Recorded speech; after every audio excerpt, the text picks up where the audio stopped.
আসসালামু আলাইকুম, কেমন আছেন সবাই? সবাইকে স্বাগত জানাই জারাজ কিচেন অ্যান্ড ব্লগ চ্যানেলে। আজকে আবারও নতুন আরেকটা ছোট্ট ভিডিও নিয়ে আসলাম আপনাদের জন্য। আমার সাথে থাকেন আর দেখতে থাকেন আজকের ভিডিওতে কি কি থাকছে। আর যদি আমার ভিডিওটা আপনাদের ভালো লাগে তাহলে অবশ্যই আমার চ্যানেলটাকে সাবস্ক্রাইব করবেন, লাইক করবেন, শেয়ার করে পাশে থাকবেন আর কমেন্ট করে জানাবেন কেমন লাগলো। আজকের ভিডিওটা শুরু করেছি সকাল 11টার পরে আর চলে এসেছি আমার কলিগের বাসায়। একটু ইম্পর্ট্যান্ট কাজ ছিল, তাই আরেকজন কলিগকে সঙ্গে করে নিয়ে চলে এসেছি তার বাসায়। এসেই দেখছি ওনার বসার রুমটা আর ডাইনিং স্পেসটা এত সুন্দর করে সাজিয়ে রেখেছেন, আর লাল কালারের আধিক্যটা এত বেশি ছিল। সব কিছু মিলিয়ে আমার কাছে তো ভীষণ ভালো লাগছিল। লাল ফুল, লাল চাদর, লাল পর্দা, লাল সোফার কাভার, টেবিলের কাভার, সঙ্গে চেয়ারের কাভার, সব কিছু মিলে বেশ ভালোই লাগছিল আমার কাছে। নানা রকম ফুল, শোপিস, গাছ দিয়ে উনি ঘরটাকে সাজিয়ে রেখেছেন। লাল, সবুজ, সাদা সব কিছু মিলিয়ে কালারফুল এই ঘরটা ভীষণ সুন্দর লাগছিল। আর সেগুলোই আমি ভিডিও করে নিচ্ছিলাম, ভাবলাম আপনাদের সঙ্গেও একটু শেয়ার করে নেব, এই জন্যই আর কি। এখন আমার কলিগের এই যে জানালার পাশটা কিন্তু বন্ধ হয়ে যাবে। বিল্ডিংটা যখন উপরের দিকে উঠবে ওনার বাসার ভিতরে আর এইরকম আলো আসবে না। শহরের বাড়িগুলো আসলে এমনই, একটুখানি জায়গা থাকলেও কেউ আর ফেলে রাখে না, সেখানে কিছু না কিছু একটা করে যেখান থেকে আর্ন করা যাবে।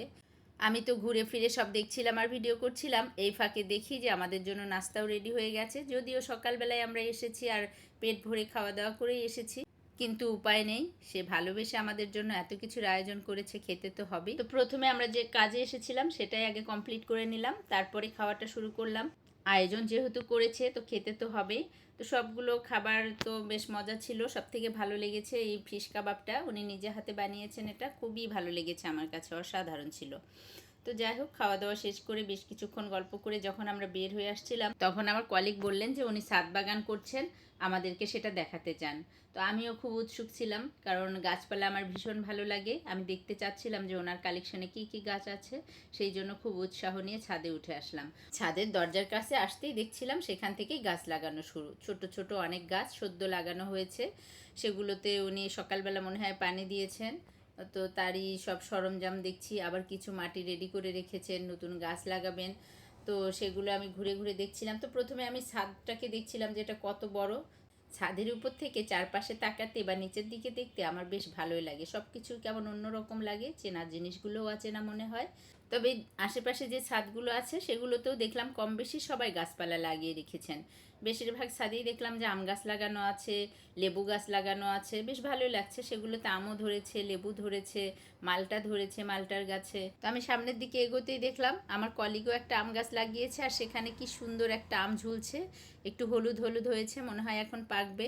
উনি বলছিলেন যে 2টা আম ধরেছিল, একটা ছিঁড়ে পড়েছে। আবার এই যে ছোট্ট পেয়ারার গাছে পেয়ারা ধরেছে, এটা কি জানি ফুল গাছ, ফুল ধরেছে। আর এই ফুল তো আমার ভীষণ প্রিয়, নয়নতারা। সঙ্গে এই যে মালটার গাছে মালটাও ধরে আছে। তো ভালোই লাগছিল, ছোট ছোট গাছগুলোতে ফল ধরেছে, বেলি ফুল ফুটেছে। গাছে যখন ফুল ফোটে বা ফল ধরে আমার যে কী আনন্দ লাগে, খুব ভালো লাগে। এখান থেকে বেরিয়ে আমি আর আমার কলিগ মিলে আবার একটু মার্কেটের দিকেও গিয়েছিলাম, কিন্তু তখন আর শ্যুট করা হয় নাই, আসলে আমার মনেই ছিল না। আর মার্কেটের ভিতরে অনেক ব্যস্ততাও ছিল, এই জন্য আর কি করা হয় নাই। আর এখন যে ভিডিওটা দেখছেন এটা করেছিলাম বিকালবেলা। তখন আমি গিয়েছিলাম একটু বাজারে, মেয়েকে কোচিংয়ে দিয়ে একটু বাজারে গিয়েছিলাম মশলাপাতি কেনার জন্য, যেহেতু সামনে কুরবানি ঈদ। তো ভাবলাম একটু মশলাগুলো কিনেই ফেলি, আস্তে আস্তে সব রেডি করে নেব। তো আমার যা যা মশলা প্রয়োজন ছিল আমি এখান থেকে কিনে নিলাম। আর এখানে কিন্তু আমি সবসময় মশলা কেনাকাটা করি। তো অলরেডি কিন্তু সন্ধ্যা হয়ে আসছে, তো আমি তাড়াহুড়ো করছিলাম একটু যে তাড়াতাড়ি বাসায় গিয়ে পৌঁছবো, কারণ বাসায় গিয়ে কিছু কাজ আছে সেগুলো সারতে হবে, আবার মেয়েকে আনতে যেতে হবে কোচিং থেকে। আসলে কি আমাদের এই ব্যস্তময় জীবনে কাজ অনেক, সময় কম। তারই মাঝেই আমি চেষ্টা করি আমার প্রত্যেক দিনের যে কাজকর্ম তারই কিছু কিছু অংশ আপনাদের সঙ্গে শেয়ার করার জন্য। কখনো কখনো 2-3 দিনের কাজকর্ম একসঙ্গে করে শেয়ার করি। তো কেমন লাগছে আমার এই প্রচেষ্টা অবশ্যই কিন্তু আপনারা আমাকে কমেন্ট করে জানাবেন। আল্লাহ হাফেজ।